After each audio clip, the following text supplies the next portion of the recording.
খুব সামনে নির্বাচন, মাত্র ৪৭-৪৮ দিন আমাদের সামনে আছে। আমি আরও দুটি ভিডিওতে বলেছি, এই ৪৭ দিনে বাংলাদেশে ৪৭ বছরের পট পরিবর্তন হবে। ছোট ছোট তারেক রহমানের আশা, তারপরে আপনার হাদির জন্য দুর্দান্ত ভালোবাসা, বিএনপির ফ্লাইং অ্যাটিটিউড, ক্ষমতা ভাব, সব কিছু ছাড়িয়ে টিকে থাকবে কে? শহীদ হাদি। তবে এই যে তারেক রহমানের আশা, বিএনপির নেতাকর্মীদের উচ্ছ্বাস, চাঁদা তুললেও তাদেরকে কেউ অ্যাটাক করে না, তাদের নিয়ে মিডিয়াতে সমালোচনা হয় না, এইসব হলো ছোট ছোট ইভেন্ট। এগুলো সব চাপা পড়ে যাবে। 100-200 পর্বের আমরা বাংলাদেশে তো 100-200 পর্বের নাটক একটাই হয়েছে, সেটা হলো অয়ময়, হুমায়ুন আহমেদের। আপনি ওই নাটকটা যদি কেউ পড়ে থাকে, অয়ময় তো একটা বই, মূলত বই থেকে হয়েছে, আপনি তখন দেখবেন এক পর্বে দেখা গেছে ওই খুনি আসাদুজ্জামান নূর নায়ক, আরেক পর্বে মনে হচ্ছে আবুল হায়াত, আরেক পর্বে মনে হচ্ছে প্রধান হইল আরব ইতরের বউ শাহরাজাকের। এক এক সময় ঘটনা এক এক দিকে যায়, মোড় পরিবর্তন করে, শেষে এসে অনেকের মুখোশ খুলে যায়। বাংলাদেশের রাজনীতিতে এই মুখোশটা খুলে যাবে। 48 দিনে কত মানুষের যে রাজনৈতিক নোংরামির কঙ্কাল বেরিয়ে আসবে তা আর বলে বোঝানো যাবে না। এই ভোটকে সামনে রেখেই 48-47 দিন আছে, তো ভোটকে সামনে রেখেই চলছে জোট বিজোটের রাজনীতি। কে কোথায় যাবে, কি করবে, চরমোনাই জামায়াত সহ যে ইসলামিক জোট, এই জোট অব্যাহত থাকবে কিনা,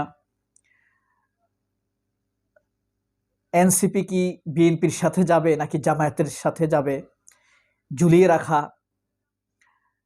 আবার এনসিপি কি আসলে জামায়াতের সাথে ইলেকশন করার জন্য যোগাযোগ করছে, নাকি বিএনপির সাথে ভ্যালু বাড়ানোর জন্য দর কষাকষি করছে যে আমরা জামায়াতে চলে যাচ্ছি। আবার এটিও সত্য, এনসিপির মধ্যে কিছু লোক আছে স্ট্রংলি, তারা জামায়াতের জোটেই আসতে চায়, জামায়াত নেতৃত্বাধীন জোটেই আসতে চায়। আবার নাহিদ, নাসির পাটোয়ারি সহ কিছু লোক বিএনপির জোটের সাথেই যেতে চায়। মাহফুজ, আসিফ মাহমুদ, নাসির পাটোয়ারি, এরা শক্তপোক্তভাবে বিএনপির সাথে যেতে চায়, কারণ তাদের মধ্যে একটি ধারণা পুঞ্জীভূত হয়েছে যে বিএনপির সাথে গেলেই তারা জিতে যাবে।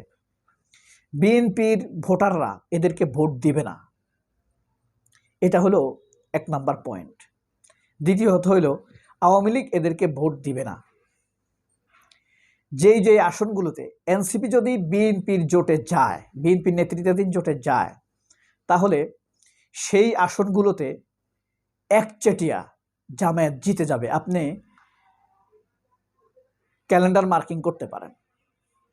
কারণ হলো প্রত্যেকটি এনসিপিকে যত আসনে নমিনেশন দেয়া হবে, আর তাছাড়া এনসিপি যদি বিএনপির জোটের সাথে যায়, তাহলে তাদেরকে বিএনপিতেই যোগ দিতে হবে, বিএনপির প্রার্থী হিসাবে তাদেরকে ইলেকশন করতে হবে, কারণ নয়তো তারা ধানের শীষ পাবে না।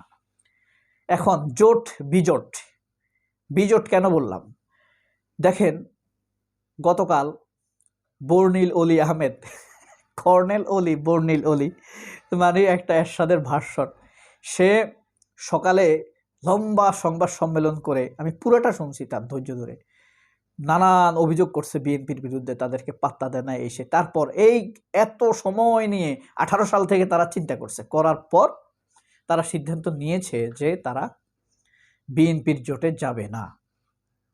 বিকালে আবার সংবাদ সম্মেলন করে তারা ঘোষণা দিয়েছে তারা বিএনপির জোটে যাচ্ছে। এই হলো একটা বিষয়। আরেকটি হলো জামায়াত ইসলামের জোটের মধ্যে মামুনুল হক এবং জামায়াত ইসলাম, তারা এই দুইজনেই 200-র কাছাকাছি আসন চেয়ে বসেছে। এই আসন ছাওয়াটা কোনো ব্যাপার না, জামাত চাইলেই তাদেরকে ছেড়ে দিতে পারে। কিন্তু প্রবলেমটা হবে কোথায় জানেন, যখন উচ্চ কক্ষে প্রতিনিধি সিলেক্ট করা হবে, তখন ওই যে প্রপোর্শন ইলেকশনের যে ভোটের পার্সেন্টেজে জামায়াতের একটা প্রভাব পড়বে। সারা বাংলাদেশে যদি জামায়াত একক প্রার্থী দেয়, তাহলে জামাত 90 থেকে 100টি আসন ধরেন নিশ্চিত পাবে। কিন্তু আসন যদিও কম হয়, ধরেন আমি এককের কথা বলছি, ইসলামিক জোটের কথা বলছি না, জোটের সাথে যদি দেয় আট দলীয় জোটের সাথে, তাহলে জামাত আরো বেশি, জামাতের জোট আরো আসন বেশি পাবে। আমি বলছি জামাত যদি কোনো জোট না করে এককভাবে ইলেকশন করে, তাহলে 90 থেকে 110 বা 100 আসন পাবে তারা। এতে একটা সমস্যা আর একটা লাভ আছে। সমস্যাটা হইল ক্ষমতা যাওয়ার মতো আসন জামাত নাও পেতে পারে, কিন্তু উচ্চকক্ষে জামায়াত খুব বাম্পার একটা পজিশন নিতে পারবে, এটা কোনো সন্দেহ নাই। জামায়াত যদি ধরেন 35% ভোট পায়, তাহলে 105টি এমপি পাবে তারা উচ্চকক্ষে। বুঝতে পারছেন? বিশাল ব্যাপার। অনেক আসনে জামাত ভোট পাবে, কিন্তু হয়তোবা এমপি হিসাবে জিতবে না, কিন্তু উচ্চকক্ষের জন্য ওই ভোটটা কাজে আসবে। ধরেন সেই আসনে এখন অন্য কোনো দলের প্রার্থী হলো, তো সেই ভোটটা জামায়াতের সাথে কিন্তু কাউন্ট হবে না। এটা হলো লাভ ক্ষতি।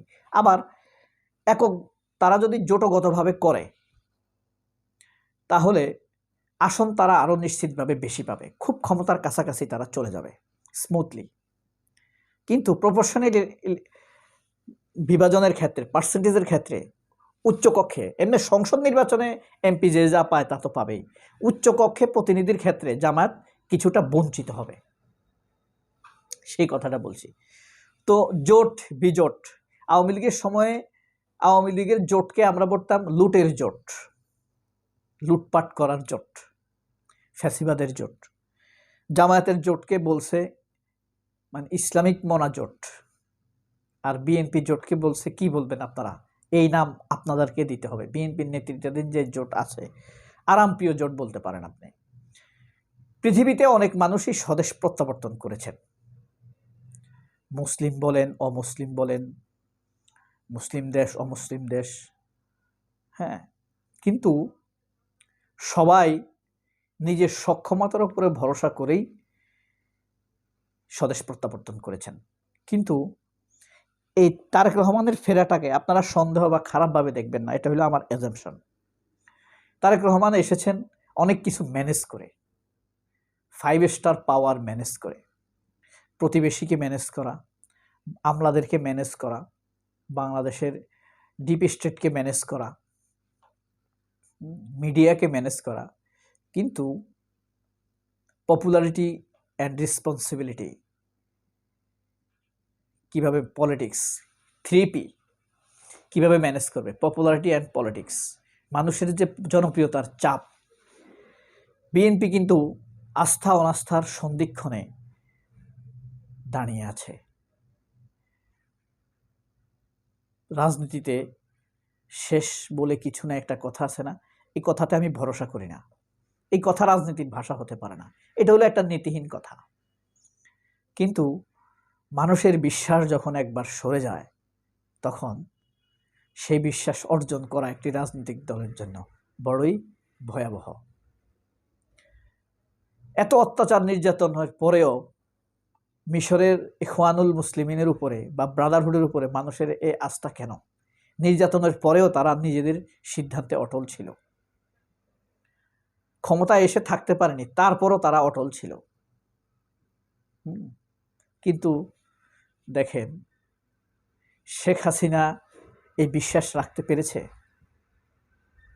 বিএনপি কি পারবে? উত্তর আছে আপনাদের কাছে। অনেক, আল্লাহ আপনাদেরকে অনেক ভালো রাখুক, আমাকে দোয়া করবেন। শঙ্কা, আশঙ্কা, ভয়, অহংকার সবকিছু যেন মন থেকে কেটে যায়। যাদের দ্বারা এদেশের উপকার হবে তারাই যেন ক্ষমতায় আসে, আমাদের দায়িত্বশীল হয়।